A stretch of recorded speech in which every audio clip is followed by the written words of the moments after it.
ce geste de toi viendra mon secours.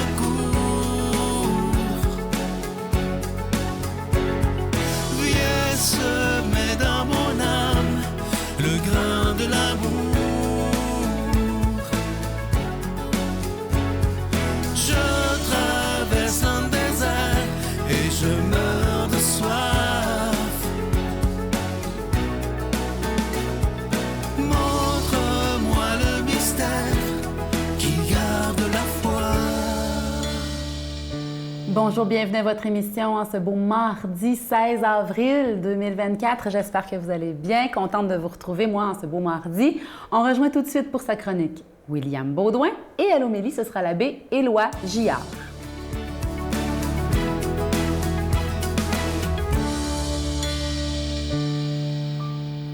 Bonjour à vous, chers amis. J'espère que vous allez bien en cette belle journée. Moi, je vais très bien. Alors aujourd'hui, la beauté du jour, je l'ai intitulée « La répétition ». J'irais même jusqu'à dire « l'éloge de la répétition ». Donc, c'est une gracieuseté de Perla Servan-Schreiber, encore une fois dans son livre « Ce que la vie m'a appris ». Ça fait quelques semaines que je vous parle de cet auteur-là. Vous avez compris que je suis tombé en amour avec cette femme-là parce qu'elle est dotée d'une grande sagesse. Donc, encore une fois, cette semaine, je vous encourage à aller louer ou encore acheter ce livre. C'est un vrai petit bijou. Alors, je vous lis la beauté du jour en lien avec la répétition et on revient par la suite. La répétition n'a pas bonne presse. Elle est synonyme d'ennui. Essayez donc l'acceptation pleine et entière des gestes ou activités qui reviennent chaque jour. Ça, c'est sa recommandation. Ça revalorise tout. Ressentez-vous de l'ennui à dire bonjour ou merci, à faire des câlins à votre amoureux, à votre amoureuse, à dormir, à retrouver votre équipe ou à passer à table? Elle pose des questions. Je n'aime rien tant que ce qui se répète, dit-elle. L'ordinaire, un beau mot dont le sens a évolué de l'habituel au médiocre. Aujourd'hui, le mot ordinaire, c'est plutôt médiocre dans l'imaginaire collectif. Les choses ont beau se répéter, si on leur porte vraiment attention, ça n'est jamais identique. Perla me touche droit au cœur avec ce sujet. Ça fait longtemps, encore une fois. Souvent, je vous dis ça, je réalise ça. Des fois, je me réécoute puis je dis, souvent, ça fait longtemps que je voulais vous parler de ça, mais c'est la vérité, cher ami. Il y a plein de sujets dans ma tête, dans mon cœur, et à un moment donné, il faut que je mette ça dans l'ordre et je veux vous présenter ça parce que je vous aime et je veux vous partager ce qui habite mon cœur. Donc, la répétition, l'éloge de la répétition, ça fait longtemps que je voulais vous en parler. Je suis un grand fan, pour ceux qui me connaissent et ceux qui apprennent à me découvrir depuis quelque temps, de la répétition, de la lenteur, du fait de ralentir la vie, de la simplicité. Donc, je pense que dans ce beau passage-là, il y a quelque chose de très profond. Puis l'invitation que je veux vous faire, cher ami, c'est d'aller revaloriser ce qui se répète. Dans le cadre de mon travail quotidien, j'accompagne des jeunes adultes, je vous en parle dernièrement, qui, dans le quotidien, font des tâches très répétitives. Ce sont des jeunes adultes qui ont une déficience intellectuelle et on leur demande de faire des tâches relativement répétitives, adaptées à leurs conditions, mais que pour eux, c'est très valorisant et ils apprécient énormément. Et depuis que je travaille dans ce milieu-là, je suis étonné de voir à quel point c'est précieux, profond et magnifique la concentration dans laquelle ces gens-là sont lorsqu'ils accomplissent une tâche répétitive. Depuis ce temps, c'est rendu que j'aime faire la vaisselle, cher ami, parce que dans l'acte de faire la vaisselle, il y a toute la pleine conscience. Sur ce, réfléchissez à ça et bonne semaine. Bye bye. Notre Père qui es aux cieux, que ton nom soit sanctifié, que ton règne vienne, que ta volonté soit faite sur la terre comme au ciel. Donne-nous aujourd'hui notre pain de ce jour. Pardonne-nous nos offenses, comme nous pardonnons aussi à ceux qui nous ont offensés. Et ne nous laisse pas entrer en tentation, mais délivre-nous du mal, car c'est à toi qu'appartiennent le règne, la puissance et la gloire pour les siècles des siècles. Amen. Je continuerai à croire, même si tout le monde perd espoir. Je continuerai à aimer, même si les autres parlent de haine. Je continuerai à construire, même si les autres détruisent. Je continuerai à parler de paix, même au milieu d'une guerre. Je dessinerai des sourires sur des visages en larmes et je tendrai les bras à ceux qui se sentent épuisés. Oui, je continuerai à croire. Je suis tellement content de vous présenter le tout nouveau livre de notre amie Geneviève Côté qui s'intitule, j'adore le titre, il est tellement beau, « Impardonnable, doit-on tout pardonner? » C'est une grande question que vous nous posez souvent, qu'on se pose tous souvent. Jusqu'où on va dans le pardon?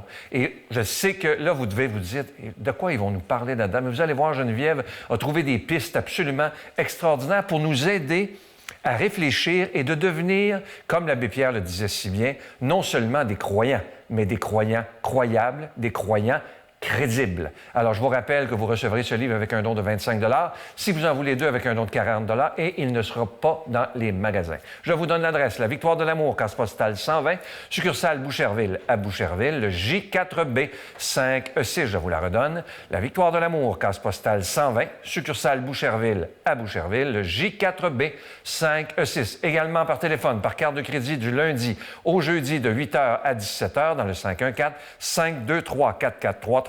523-4433 ou sans frais, le 1-888-811-9291, 1-888-811-9291 et aussi sur notre site Internet.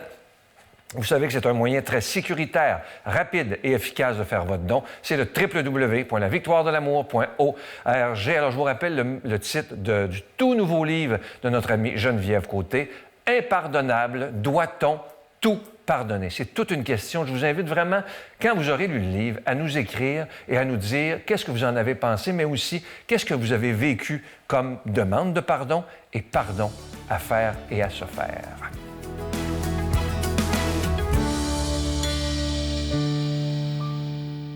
Mon Dieu, donnez-moi la sérénité d'accepter les choses que je ne peux changer, le courage de changer les choses que je peux et la sagesse d'en connaître la différence.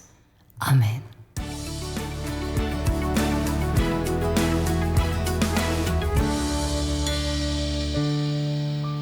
Bon matin, hey, je suis tout content de vous retrouver, mes amis, hey, pour une autre réflexion autour de l'Évangile. 16 avril, hey, ça veut dire qu'on a finalement réussi à passer à travers l'hiver, hein?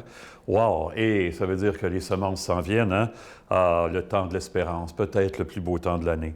Et Jésus nous dit qu'il est le pain du ciel, le pain de la vie. Il ne manque que ça pour que la vie éclate de toutes ses couleurs au-dedans de nous. Alors, on y va tout de suite. On est dans Saint Jean. Après la multiplication des pains, la foule dit à Jésus, « Quel signe vas-tu accomplir pour que nous puissions le voir et te croire? Quelle œuvre vas-tu faire? Au désert, nos pères ont mangé la manne, comme dit l'Écriture. Il leur a donné à manger le pain venu du ciel. » Jésus leur répondit, « Amen, amen, je vous le dis, ce n'est pas Moïse qui vous a donné le pain venu du ciel, c'est mon Père qui vous donne le vrai pain venu du ciel. » Le pain de Dieu, c'est celui qui descend du ciel et qui donne la vie au monde. Ils lui dirent alors, « Seigneur, donne-nous de ce pain-là, toujours. » Jésus leur répondit, « Moi, je suis le pain de la vie. Celui qui vient à moi n'aura plus jamais faim. Celui qui croit en moi n'aura plus jamais soif. » Hey, c'est le printemps, pain de la vie qui respire à travers nous. Je ne sais pas pourquoi, ça me rappelait une chanson d'il y a 25-30 ans qu'on a tellement entendue. Hein? J'ai reçu l'amour en héritage, un matin au pays des cigales. La folie et le génie voyagent bien au-delà du temps, bien par-dessus les océans. Etc., etc. Bien, nous autres, les chrétiens, là, il me semble qu'en ce temps-ci de l'année, là, on peut dire, on est-tu chanceux? On peut dire à la face du monde, on a reçu l'amour en héritage. C'est ce qui nous caractérise. C'est ce que les gens qui ne sont pas chrétiens devraient ressentir en nous côtoyant. Hein? Pas n'importe quel amour, l'amour, le pur don de soi jusqu'au bout. Mais soyons honnêtes, on sent très bien, vous et moi, que si on le laisse prendre sa place dans nos vies, il va changer beaucoup, beaucoup de choses, l'amour en héritage. Hein? On va passer par une mort-résurrection. De fait, pour être capable de l'accueillir, cet amour-là, il faut vivre un moment où on est beaucoup plus faible, où on est dépouillé de tout intérieurement. Avec les jeunes, quand je rencontre des jeunes individuellement ou en groupe, hein, je leur ai souvent dit, si tu rouvres un petit peu ton cœur, grand comme ça, ce que tu n'as jamais permis à Dieu, hein, si tu oses une fois ouvrir ton cœur grand comme ça, une fois à Dieu, pour qu'il puisse entrer, jamais plus ensuite, tu seras capable de le refermer. C'est ça qui te fait peur. Dans ta tête, tu ne sais pas, mais en dedans, tu le sais, ça. Hein? Et ça va tout changer. Hein? Le Seigneur ne viendra pas combler nos désirs s'il n'y a pas une conversion de notre part. Quand Dieu entre dans notre vie, ça crée un changement. Hey, je vous en compte une bonne, j'ai reçu, il n'y a pas longtemps, un jeune qui avait des problèmes de consommation épouvantables, puis il m'a demandé de l'accompagner. Et ce que j'ai accepté avec plaisir, un bonhomme, grand bonhomme, bien gentil, on s'entend bien ensemble. Et évidemment, il a vécu des souffrances dans sa jeunesse, c'est ça qui l'a conduit à être dépendant. Hein?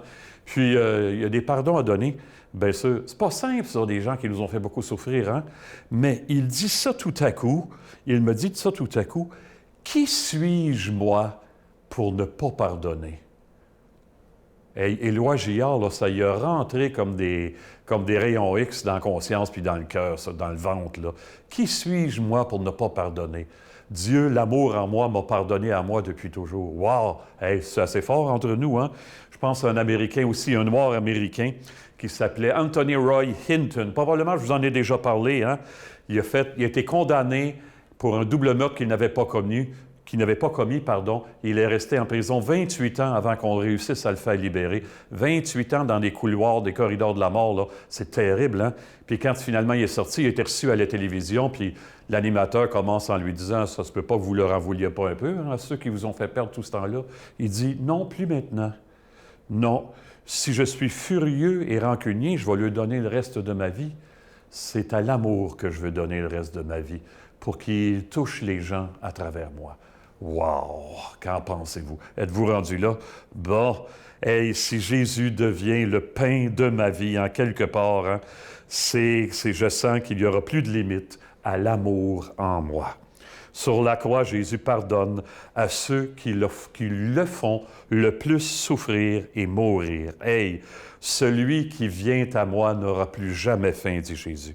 Quel temps on va passer avec Jésus aujourd'hui pour qu'on manifeste au monde l'amour capable de tout convertir, de tout réconcilier. Dieu nous bénit en ce sens, lui qui est Père, Fils et Esprit Saint. Une semence de vie incomparable nous attend au-dedans de nous. Bonne vie tout le monde, bonne journée. Je vous salue Marie, pleine de grâce. Le Seigneur est avec vous. Vous êtes bénie entre toutes les femmes, et Jésus, le fruit de vos entrailles, est béni.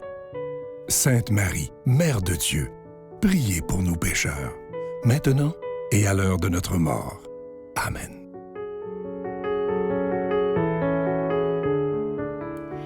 Mes chers amis, nous souhaitons tous le meilleur. Hein? Tout le monde, on veut ce qu'il y a de mieux.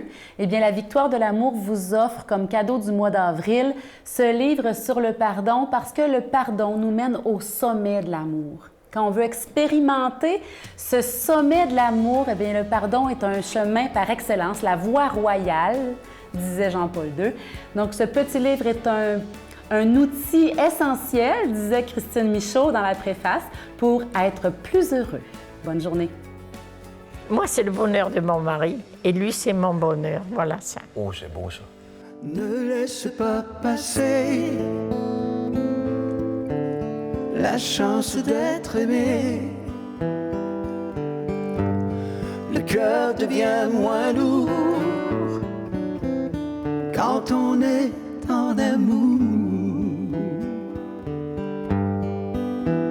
Si un jour tu sens que dans ta vie plus rien ne t'appartient,